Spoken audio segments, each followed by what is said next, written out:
look, I do not treat people differently based on the amount of money they have, okay?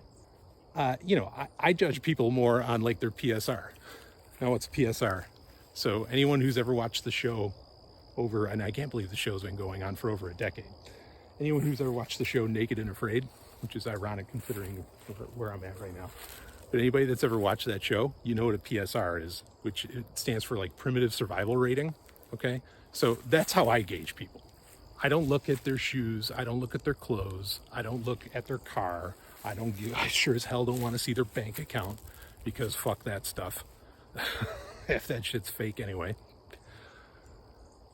I judge them, okay, if all the chips are down, would they survive? No, I mean, the best way to survive is to just be is to not be a dick. So it's not even hard to have a higher PSR. But, I mean, that's really what I, care more about. Okay, as far as like, how do I like gauge people and whatever. So I don't even gauge people on whether or not they understand the, hyper digital age that we live within. All right, I actually gauge like how well can they understand the universe without it. Power on. Real-time Sovryn is go. Ooh, the man of tomorrow, Dr. Brian Sovryn here, just on a walk back to my house from your mother's place. And, whenever I do go to visit your mother, I go there with intentionality, right? And it's actually something I want to talk about as we go through this little jaunt through the woods of Vice Planet Zero. You might hear the leaves rustling, might even hear some wind. I apologize for that, but that's what happens when you actually get outside.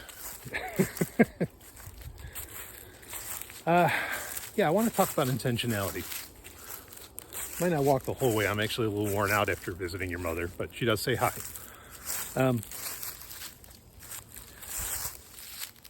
So I've gotten a lot of questions lately about, I've done, the sub-series on cybersecurity, and a lot of people freaking out about it because what the hell is Dr. Sovryn doing talking about using a smartphone as your one device? Well, and as I said in part 2, no, I didn't say that. I called it the one device, but that doesn't mean it's the only device you have. It's the device where you handle all of your necessary secure comms and secure data, and all these other things, okay? And that you want to do so in an encrypted manner, et cetera, and that a smartphone, and of course I talked about an iPhone in particular, even though I said you could really do it with any device, and it doesn't even have to be a smartphone. It could be all kinds of wacky ass devices that you want to, take advantage of for this. Okay, but a lot of people freaking out about it, and partly because they feel like I've reversed my position on smartphones. Now, that's really what I want to talk about here in reference to intentionality, is that I haven't reversed anything, okay? The reality is that, how do I feel about smartphones right now in 2024? Well, let's make this pretty clear about how I feel about technology overall in 2024, and not that this is necessarily anything new, but I think the simplest way to put it is that the title of George Orwell's novel was a typo. It wasn't 1984, it was 2024. And that's really how I feel about it. You are 100%, even if you're using something like Graphene OS, okay? And to some degree, even a Linux phone, right? Because if you're connecting to a telco, pretty much of any stripe, you're giving off so much data to that telco just by the nature of the antenna that you use. The idea that you somehow have a private, I didn't say secure, I said the idea that you somehow have a private device with your smartphone, bullshit, okay? It's just not true. That's the reality. As far as security goes, different conversation to have, and that's part of the conversation that we're having. But even then, do you really own it? No, as I've talked about before. Samsung, in particular, are at least one of the few companies that are honest about it, even though we know verifiably that other companies, including Apple can fall under the same, shall we say, the same game plan. How about that? Same playbook. Okay. Samsung makes it abundantly clear. Like, go onto Samsung.com, go through the process of buying a smartphone, right? And, go through the trade-in process and look at all the legal language and everything that's there. And they will tell you that if we say, particularly with trade-ins, but this is true for just about anything, like that if whatever deal you make with them, if you don't make good on that, say like the trade-in you send them has a massively cracked screen or something along those lines, right? Or, for whatever reason, you didn't meet the financial obligation required to buy that phone, even though you hold it in your hand now because they sent it to you in quote unquote good faith, whatever the fuck that means. Okay.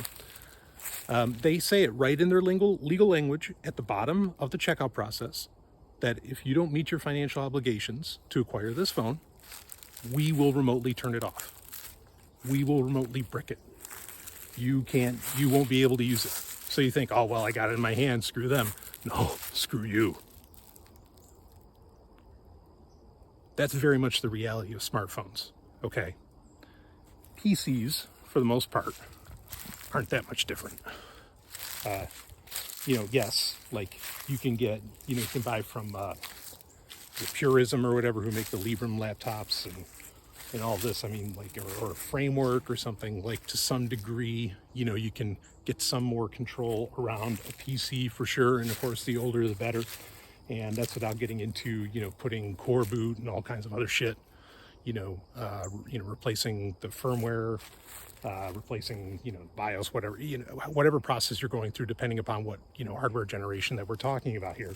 Okay, sure, you could have a lot more control. All right. But you're also not going to do, likely, unless you're going to be doing it online all the time, in which case, what's happening to you? You're being tracked, right? You're screwed. Okay. Oh, well, I'm using a VPN. Oh, well, I'm using this, I'm using that. I mean, a lot of like online services that would allow you perhaps to do closer to 90% of what you would do on a, if we want to be generous, on a compromised device, won't work usually if you have a VPN running with, the proper security setups, or if you have ad blockers going, and a bunch of other things. Okay. We're rapidly approaching that time where, like you think you have control, or you think that you're somehow engaging with things privately, and you're not. Okay.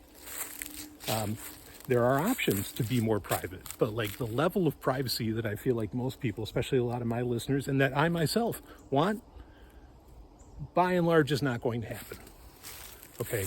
You want privacy, you don't use a computer. End of story. Okay.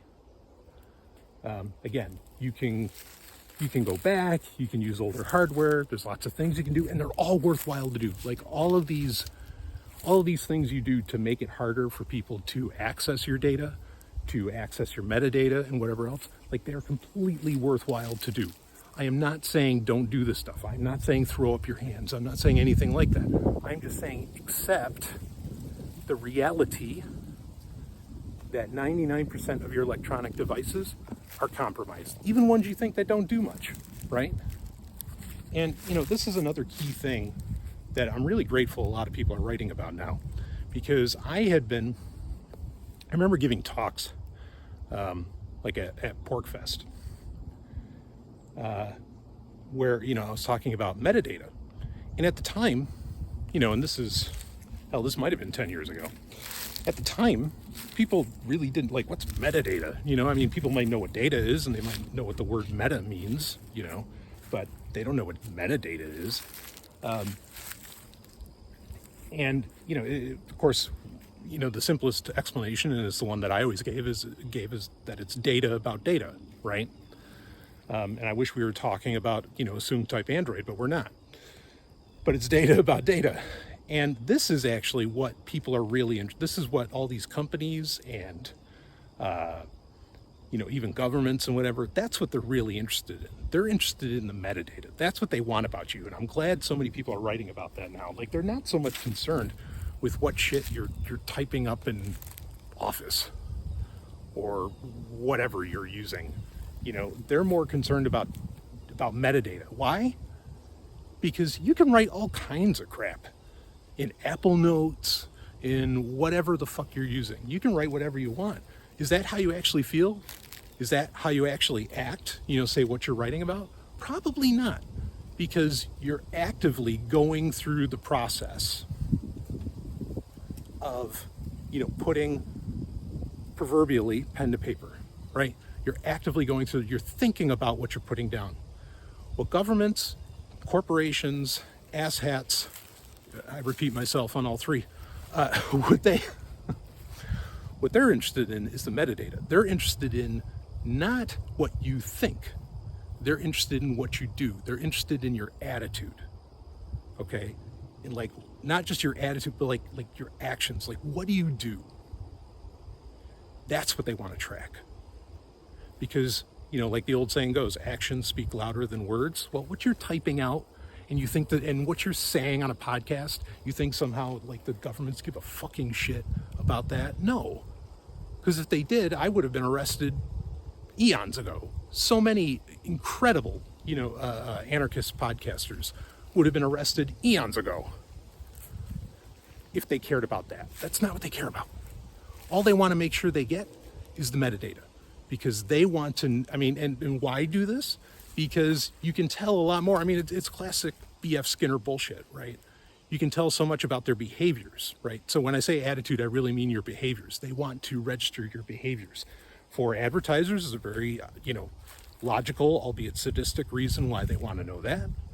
For governments, it's not that much different, Like, are the people in this geographic area going to overthrow us? Holy shit, right?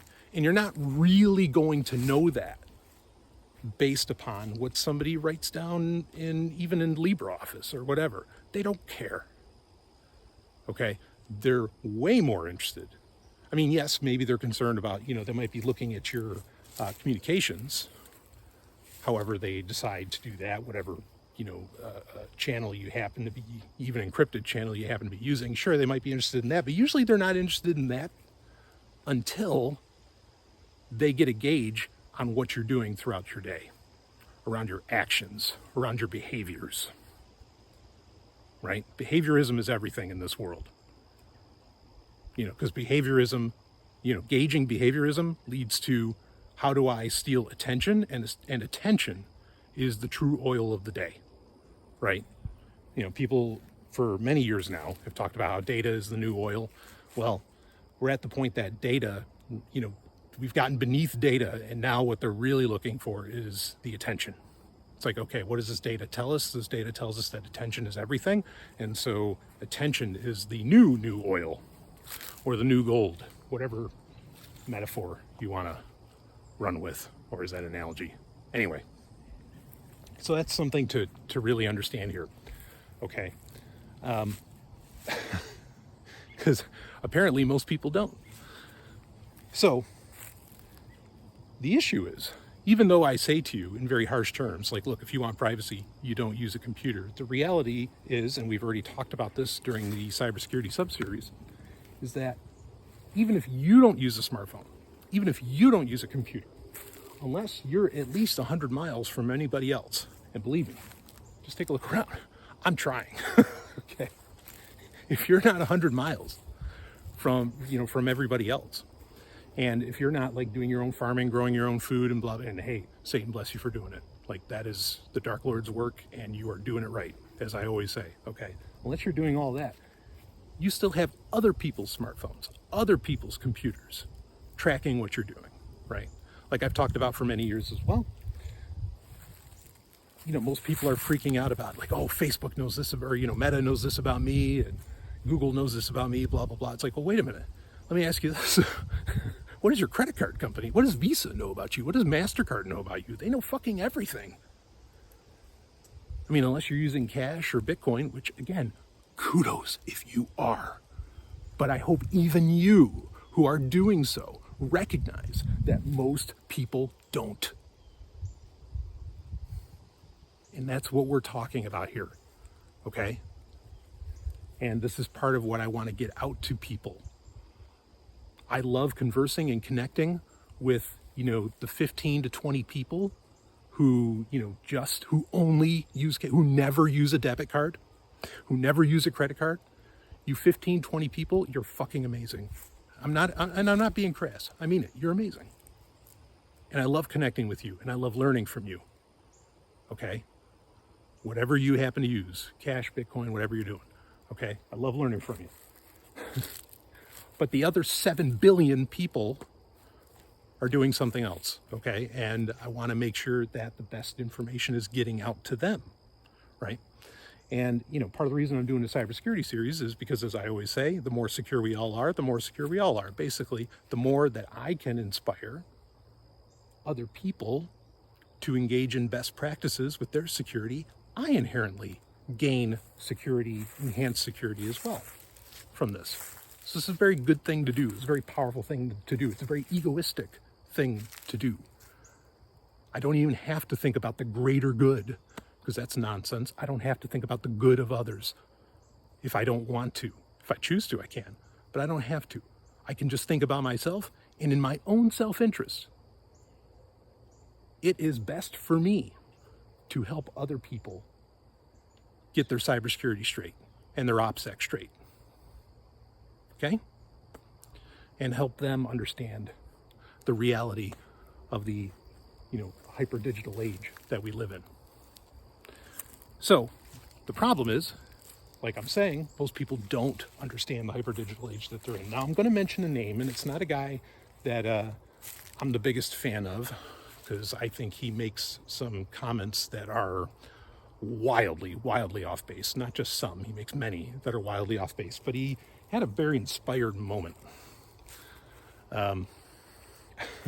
coming out of his Jungian wet dreams that I can't follow along with that. Look, for me, okay, here's a couple of quick basic things to understand. Like, if a ideology or philosophy or concepts do not come out of, and it's ironic that I'm saying do not, but that do not come out of, stem from a foundational, a baseline of general semantics, as in null A, as in A is not A, okay? That doesn't mean there is an objective reality. I'm just saying, if you don't come at it from a lot, null A logic, if you don't come at it from general semantics, from an understanding of relational, of your relational aspects of the universe, you're automatically going to run into falsehoods and bullshit very quickly, okay? So the other thing to understand, I want to make this abundantly clear, because we were just talking about money. Look, I do not treat people differently based on the amount of money they have, okay? And I can speak to that personally, because guess what? I don't have a ton of money. I wouldn't want to be treated differently, okay? So it's only logical that I don't treat others with a lot of money, somehow like special, because then I'd basically be thinking that I'm not special, and God damn it, I'm special. So are you, don't worry. But anyway, I judge people more on like their PSR. Now, what's PSR? So anyone who's ever watched the show and I can't believe the show's been going on for over a decade. Anyone who's ever watched the show Naked and Afraid, which is ironic considering where I'm at right now. But anybody that's ever watched that show, you know what a PSR is, which it stands for like primitive survival rating, okay? So that's how I gauge people. I don't look at their shoes. I don't look at their clothes. I don't look at their car. I sure as hell don't want to see their bank account, because fuck that stuff. If that shit's fake anyway. I judge them, okay, if all the chips are down, would they survive? No, the best way to survive is to just be is to not be a dick. So it's not even hard to have a higher PSR. But I mean, that's really what I, care more about. Okay, as far as like, how do I like gauge people and whatever. So I don't even gauge people on whether or not they understand the, hyper digital age that we live within. All right, I actually gauge like how well can they understand the universe without it. So anyway, I just want to make those 2 points like abundantly clear. Okay, that I don't react to other people by the amount of money they make. And again, I look far more, okay, do they know the map is not the territory? And they either do or they don't. So much of the universe is like variability, right? I mean, and this runs into its own problem. And I'm going way off track. I just turned this into a tangent that I didn't mean to, okay? But, we look at so many different ideologies and so many different concepts. And when we hear them, when they get presented to us, whether it's on a podcast or a YouTube video or a book or a lecture series or college or whatever, I don't know, however you encounter it, when it gets presented to you, you walk away from it and you think about it and you go, well, yeah, all that makes sense. That all sounds very true. It's a very good case and all this stuff. But then you could go and watch a video that explains the antithesis, the very thing that you were just listening to. And you will walk away from it in the same exact way most of the time. Why is this? That's because really they're both true. They're both true because the universe, the only true constant in the universe is not change. That's stupidity. Okay. The only universal constant is variability. Now you say, wait, variability, isn't that the same thing as change? No, not really. Because change basically means that things like somehow, shift on a whim or whatever. Variability is that multiple things can be true, as to where change is not a true false statement, right? That's why I say there's still objectivity in the universe. Anyway, again, I'm getting lost in a complete tangent here. So all of this was getting to the point that there is somebody who, boy,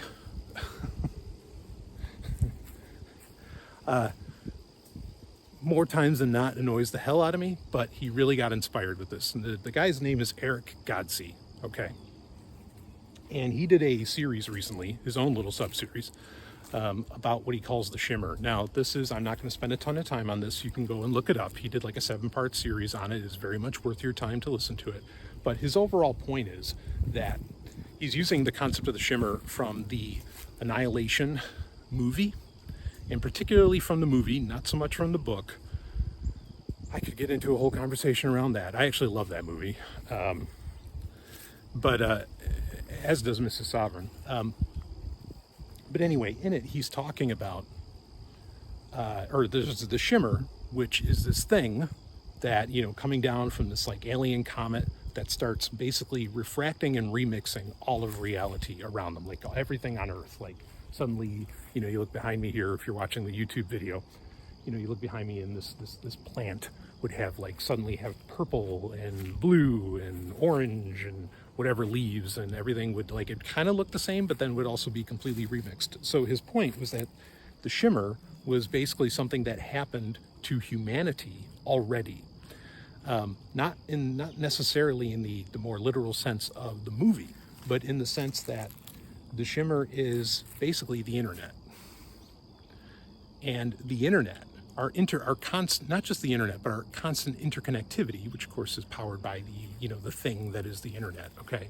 Our constant interconnectivity has turned all of existence into this gigantic remix. Now, I might not be quoting him perfectly, but I want to give him credit because it's actually a brilliant concept.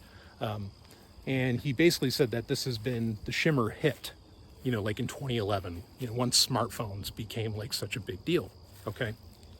Which speaks to my overall point that smartphones are inherently problematic, and I recognize that. But regardless, you are in the Shimmer, and like I said, unless you're 100 miles away from everybody, and even this would only turn it into a matter of when, not if, the Shimmer is going to hit you no matter where you go. Okay, you're going to find yourself in the hyper digital data field at some point. which Godsey calls the Shimmer, and I do like using that term for it. And it's very interesting analysis of that film, even though I think there's a lot more to it than what he laid out. But,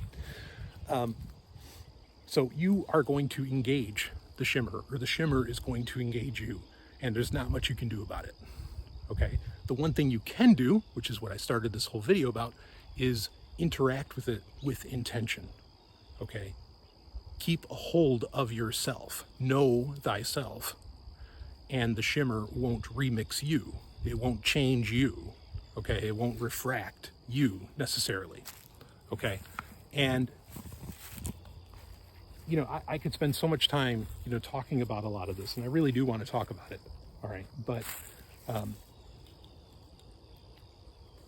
you know, I started off talking about the privacy concerns and the lack of privacy and maybe even security issues, among other things, with this video. And the reason I did that is so that you understand, you know, just how quote unquote toxic, say, your smartphone can be, okay, as far as that goes. Now, what most people are actually concerned about, I think unconsciously most people realize that, yeah, their smartphone is basically ratting them out, not, you know, all day long, all the time. And their PC is too. And so what people end up worrying about is, okay, so fine, this is ratting me out. Now, for sure, having a lack of privacy is going to affect you psychologically, unavoidably, unconsciously, without fail. That's widely accepted, you know, psychological concept. But, and it's well researched, that's why it's widely accepted, okay? But, so what most people are worried about isn't so much the privacy and the security. They're more concerned with, wait a minute, like my kid being on Instagram is fucking with their heads and they are developing body image issues, boy or gal or Z. You know, or, you know, being on Snapchat is leading to suicide rates. I don't, you know, whatever it happens to be. People are concerned about very different things. Now, I'm not saying that these things aren't real, that these aren't real concerns, okay? But I want to strike a little bit deeper than even that, getting at this point of the Shimmer. And what I want to strike deeper at is the way, okay, that you actually keep, and I don't think Godsey necessarily got into this, but the way that you actually keep this Shimmer, the internet, from changing you is not so much you, like knowing yourself. I mean, that's part of it, okay? But it's going into it, and Godsey does say this part, but I want to go a little bit further. It's going into it with intentionality, okay? As in, you are going at it with a purpose. Okay, so when I use my smartphone, I'm just going to give me as an example because it's the best thing I can speak to. When I use my smartphone, I do not go on my smartphone to be listless. I do not go on my smartphone when I'm bored. First off, I'm never bored. I'm like always working or fucking or, you know, doing hopefully something fun, and particularly with my insanely hot wife. So when I am picking up my smartphone, I am going into it with intentionality, okay? And an easy way to gauge like how intentional are you with your use of your smartphone is, you know, look at your home screen on your smartphone. What apps are there? I can tell you what's on mine. All right, my 4 at the bottom on my iPhone are podcasts, Apple Podcasts, Audible, YouTube Music, and then the app that I use to communicate with my wife. That's my 4. Okay, now above that, you know, it's sometimes there could be like other things, like maybe I put VLC media player on there because there's albums that just aren't on YouTube Music or Apple Music, or take your fucking pick. I don't care which one, they're all shit. Okay, it's just convenient, but you can't rely on them. Whenever I get my Plex server back up and I have my internet issues, you know, figured out, you know, then Plex will replace YouTube Music, of course, but I'm getting off track here. So those are my 4. Okay, now I do use Safari, okay, for web browsing, but my web browser. I go to, basically there are like 4 websites open on it at all times. One of them, admittedly, is Amazon, okay? The other is whatever video game I'm playing at the time. There will be like a walkthrough or secrets guide or something like that that'll be there at all times, okay? So again, I'm going to Amazon to be intentional because there's something that I may need, like this selfie stick that I'm using, okay? I know, I can't believe I got a selfie stick either. And a video game that I'm playing, right? And then the other 2 web pages, is like 9 to 5 Mac, okay? And then Nintendo Life. And that's it. And I go to those websites and, throughout the day, and I will take a peek, and say like, okay, like, what's the news, what's going on, blah, blah, blah. Now, granted, I get a lot of my news from podcasts, which is a very fine thing to do, okay? Thank you for listening to me on Spotify, Apple Podcasts, YouTube, Pocket Casts, wherever you download your, you get your podcasts from, and of course, get your comments in on Spotify or YouTube if you're using that. But that's it. My point is, when I engage with my device, and do I do other things? Sure, I play Risk, or some other things. Okay, but my point is that when I engage with my smartphone, it is with absolute intentionality. Now, during my workday, do I have to use things like Slack or some other apps? Yep, sure. Okay, but they're not on my home screen. They're hidden away elsewhere. Okay, and I don't get notifications from them, and I don't get any of that stuff unless I turn them on to give me notifications during work hours, which of course makes all the sense in the world. Okay, so understand that, again, like, I am being incredibly intentional with my smartphone. Ironically, this is a lot harder to do with PC. This may not be true for you, okay? But I'm speaking to the, maybe it's true for some of you, where because a PC as compared to a smartphone, I mean, smartphones can do a lot these days, but as where a PC is like almost unlimited in what it can do, it's very hard to like rein it in. And yeah, I could be intentional, but it's almost the opposite extreme of intentionality. Like, because I can do so much, I want to do so much. And my brain just runs wild with things to look forward to do and projects that I want to work on. And believe me, I have projects that I started literally 10 years ago that I've yet to even finish, and getting on my computer, like, I suddenly feel like, I could do any of them. And so I'm never actually being that intentional because I'm being drawn even to my own designs. Right? And that leads to its own problems. So there is an extreme for sure on this. So understand that, okay? As to where, like, this is part of why I use the smartphone, because I can limit the smartphone so well. In fact, even with an iPhone, I've always said this, that the real problem with iPhone, or with iOS in general, is you are, like, if you have your own media, as in, your own files, your own movie files and whatever else, music files and all that, like, it's terrible for interacting with your own media. It's great for interacting with everything out there, but not with your own shit. Ironically, that very limitation works in my favor to continue to be very intentional for when I do engage with what? The Shimmer, right? With the internet. So now, am I on Instagram? Sure. And I may choose at times, to take a look, on Instagram and get things out, like make a post. Sometimes I look at other people's posts, but even then, like, it's just, honestly, it's too much.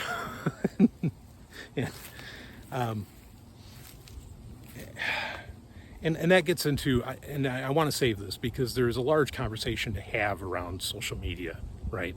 And maybe I'll talk about this more later on in the cybersecurity sub-series, because we're going to get to a point of, because one of the things I've been getting questions about is, okay, well, what messaging apps should I be using now? The thing is that the line between social media and messaging apps has become extremely blurred.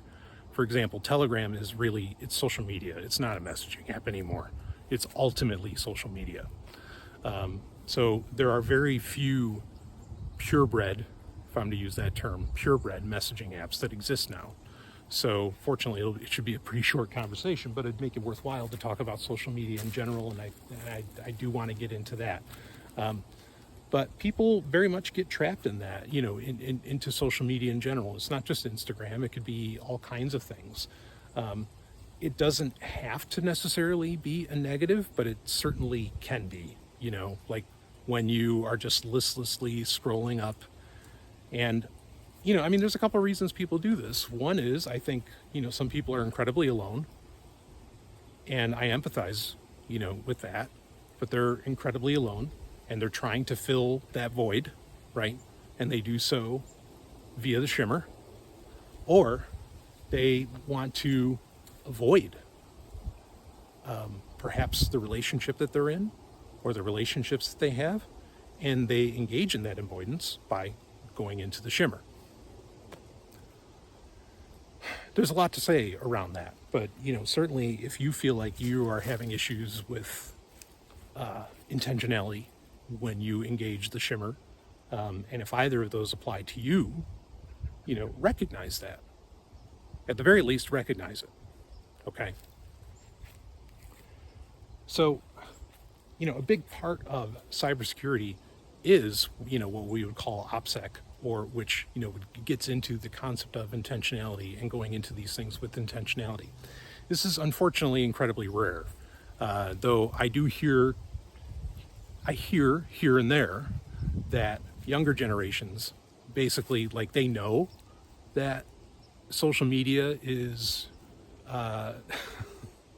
in their words, and I'm quoting some reports of young people on this, so I am not saying this, they're saying this, that social media is for pathetics, like for people who just don't like have a life. Now, of course, that's a blanket statement, and coming from the young, it comes off very harsh, and, I get that. I would not necessarily make that claim, okay? Though, as I've often said, and it drives me up a fucking wall, I feel like I have to be on social media. Why? To make money? No, I have to be on social media so that, like, people know that I'm alive. Otherwise, they think you're not. It's really, it's so insane that things work that way. So, but it seems like the younger generation basically realizes, social media sucks. Now, are they going to grow up and get, jobs, and those jobs are going to require them to have a social media presence? Yeah, that's entirely likely, and then they'll think differently of it, whatever, I don't know. But that's part of how the Shimmer is changing everything around it, right? Is that in some ways, social media is almost a requirement. Even if you don't use it, you have to have an understanding of how it works, because you may need to do it for your job. And, like, you got to understand this, because I think people would say, well, like, don't get a job that has anything to do with social media. And it's like, no. You'll just, companies aren't hiring more people, okay? They're just having the people that they have do more work, take on more roles. And sometimes you could have, like, and believe me, I've seen this. I've worked with them. I've seen senior VPs become the main social media people for massive companies. They're not getting paid more to do that. They're fucking senior VP, right? And you think, well, the senior VP can call their own shot and say, well, I'm not going to fucking do the social media. No, you're going to. The board says so. You know what I mean? Like, so that, that's my point, is that a big part of what I'm getting at here with the Shimmer, and this is part of what Godsu was hitting, is that you can't avoid it. Like, you think you can, okay? And you might tell yourself a good story in your head. But, again, unless you're going to go run off to a cave, and even then, eventually, it'll get to you, all right? There's not much you can do. You have to engage. So the important thing to do is that you engage it with intentionality, that you don't let it consume you and subsume you and remix you and refract you. But because you're going at it with your own purpose, you use it to your own purpose. okay? That's what matters. So, for many years, I was on Sovryn Tech saying, oh, get off of social media, stop using social media, all this stuff. And hey, is that still good advice? Yeah, it is. But at the same time, it's not the reality, okay? And if you're thinking that somehow this is me changing my mind, no. Because what did I tell you so many years ago? I said, we are not, we live in a dystopia. Yes, we've lived in a dystopia for a very long time now. But it's not a dystopia. We're not heading towards The Walking Dead, right? We're not heading towards like Mad Max style stuff. What we're heading towards is more William Gibson's sprawl, right? That's what I always, and I could point back. I think it was like episode 22 or 23 of Sovryn Tech. So, 2012, 2013, where I had said, it's like, no, we're not going to,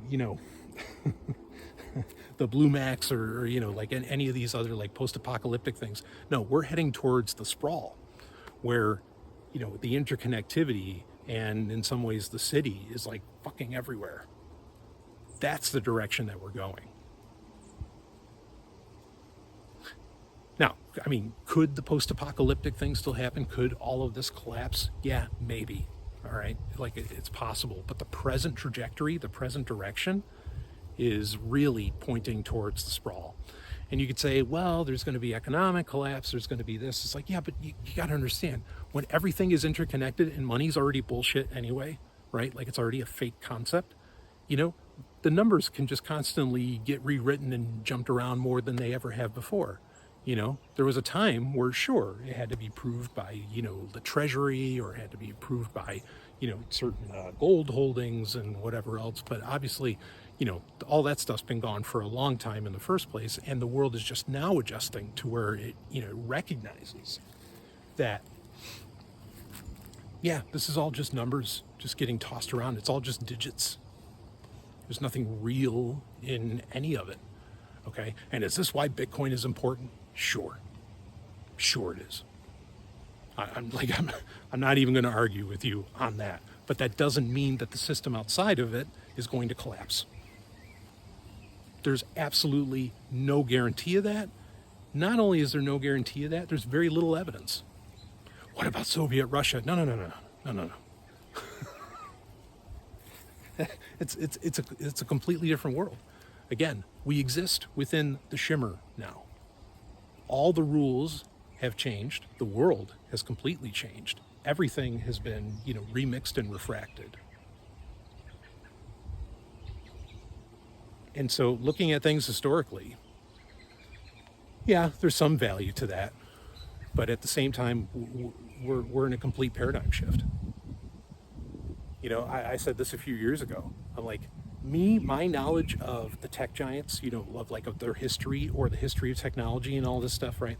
Like, my knowledge of Microsoft, my knowledge of Apple, my knowledge of, Amazon, which I made some pretty heady predictions about Amazon that ended up becoming true way before anybody else was talking about it, right? Remember the Amazon World Domination Tour? Of course, I mention it all the time, so obviously you remember it. But I talked about, but all that history, none of that matters anymore. Why? Because these are completely different companies today. Completely different companies. Microsoft is not Bill Gates' company anymore. No, it's not. Apple is not Steve Jobs' company anymore. No, it's not. Take your pick. And I don't want to get lost on that whole subject. But these things, everything is a completely different world. Yeah, again, there's still value, and there's always inherent value in knowledge, right? But I also recognize that there's not my ability to predict necessarily what's going to happen next on a micro scale, or even somewhat on a more macro scale, is almost meaningless. Why? Because these companies have completely different goals, right? Look at Apple. Apple has completely shifted on a dime. Now all they care about is generative AI.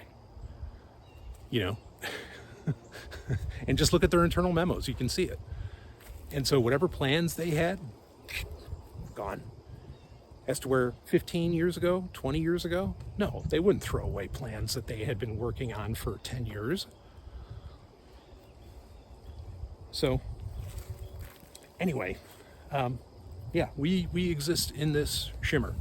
And really the only way to quote unquote combat it isn't necessarily to destroy it, but it is to hold on, like Natalie Portman's character, hold on to yourself, hold on to your own, your own character and who you are, and engage it by knowing what you want. Remember, I've always told you that the most important philosophical question that anybody can ask themselves, the most important question, bar none, that anybody can ask themselves is, what do I want? And if you can answer that question, you can engage the shimmer/internet with intentionality, and then you can keep it from changing you.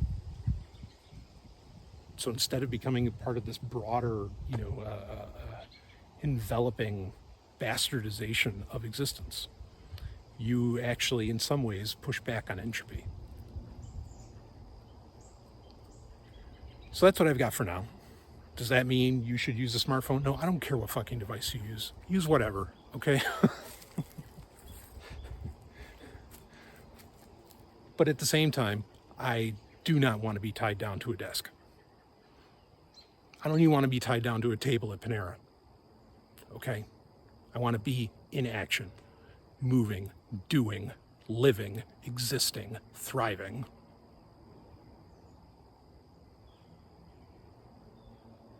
And I want the same for you. I'll see all of you, on the other side. The other side of the shimmer? Well, again, I think we're already on that. Yeah. Oh well. Hope some Montauk monster-like creature doesn't eat me alive and start talking like me. Shit, all right, that's it. I'll see all of you on the other side. Woo!